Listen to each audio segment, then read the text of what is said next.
நண்பர்களுக்கு வணக்கம். இன்றைக்கி ஒரு சூப்பரான கம்ப்ளைண்ட்டு பார்க்க போகிறோம். ட்ரைனேஜ் பைப்பு பிளாக் ஆகிட்டுன்னு கஸ்டமர் ஒரு 20 அடி ப்ளம்பிங் பைப்பு ப்ளஸ் ஒரு 10 அடி கப்ளர் போட்ட பைப்பை வச்சு உள்ளே குத்திருக்காங்க. குத்துனதில் அந்த 10 அடி பைப்பு உள்ளே மாட்டிக்கிச்சு. அப்புறமா அதை உடச்சி பார்த்துருக்காங்க, எடுத்துடலான்னு சொல்லி முடியல. அப்புறம் நம்மளால் போய் என்ன பண்ண முடியும்னு பார்த்தோம். அங்கே ஒரு பைப்பு டேமேஜ் ஆன இடத்துல அதை கட் பண்ணோம். கட் பண்ணி பார்த்தா உள்ளே பைப் இல்லை. அவசரப்பட்டு உள்ள பைப்பை போட்டுட்டு என்ன பண்ணேன்னு தெரியாமல் முழிச்சிக்கிட்டு இருக்காங்க. திரும்பவும் அந்த இடத்துலேருந்து ஒரு 4 அடி உள்ளே தள்ளி கட் பண்ணோம். உள்ளே தள்ளி கட் பண்ணி பார்க்கும்போது அந்த இடத்துல பைப்பு இருந்துச்சு. அப்புறம் கட் பண்ணி அந்த பைப்பை வெளியில் எடுத்தால் ஒரு 7-8 அடி பைப்பு இருக்குன்னு நினைக்கிறேன். 8 அடி நீளத்துக்கு அந்த பைப்பு உள்ளே இருந்துச்சு. இவங்க தண்ணி போகலைங்கிறதுனால இந்த பைப்பை பெர்மனண்ட்டாகவே வாங்கி வச்சு வாரத்துக்கு ஒரு தடவை 2 நாளைக்கு ஒரு தடவை குத்திக்கிட்டே இருந்திருக்காங்க. இதோட கம்ப்ளைண்ட் என்னென்னு தெரியாமலே.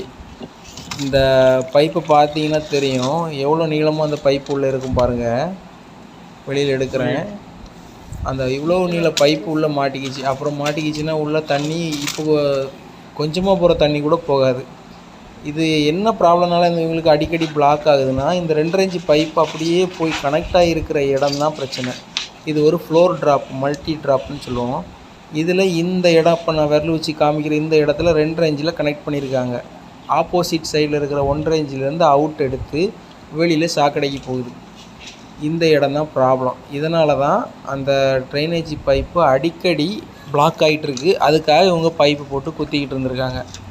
இப்போ நாம் உள்ளே இருக்கிற பைப்பை எடுத்து கொடுத்துட்டோம். எடுத்து கொடுத்து ப்ராப்பராக கப்ளர் போட்டு அதை பேஸ்ட் பண்ணி ஒட்டி கொடுத்துட்டோம். இனி இந்த பிளாக்கேஜ் இஷ்யூக்கு அப்புறமா அதை ரெடி பண்ணி கொடுங்க அப்படின்னு சொல்லியிருக்காங்க. எப்போ கூப்பிட்றாங்களோ அப்போவே ரெடி பண்ணி கொடுத்துக்கலாம். ஒரு கப்ளர் தான் வாங்கிட்டு வந்ததுனால பைப்பை ஹீட் பண்ணி ஒரு கப்ளர் ரெடி பண்ணி அதையும் போட்டு வேலையை பக்காவாக முடித்து கொடுத்துட்டோம். எங்களோட வேலை உங்களுக்கு பிடிச்சிருந்தா லைக் அண்ட் கமெண்ட் ஷேர் பண்ணுங்கள்.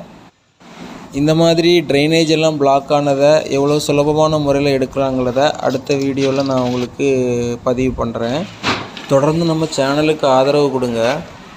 எலக்ட்ரிக்கல், ப்ளம்பிங், சிசிடிவி கேமரா சம்மந்தமான கேள்விகள் ஏதாவது இருந்ததுன்னா கமெண்ட் பண்ணுங்கள், நான் பதில் சொல்கிறேன்.